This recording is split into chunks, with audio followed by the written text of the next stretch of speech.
गात्र विचित्रभूषणकरि हेमाम्बराडम्बरे मुक्ताहार विलम्बमानविलसत्वक्षोजकुम्भान्तरे काश्मीरागरुवासिताङ्गरुचिरे काशीपुराधीश्वरे भिक्षां देहि कृपावलम्बनकरि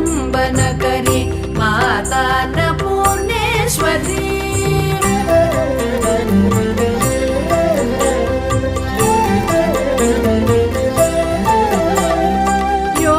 योगानन्दकरी रिपुक्षयकरी धर्मार्थनिष्ठाकरी चन्द्रार्कानलभासमानलहरि त्रैलोक्यरक्षकरी सर्वैश्वर्य समस्त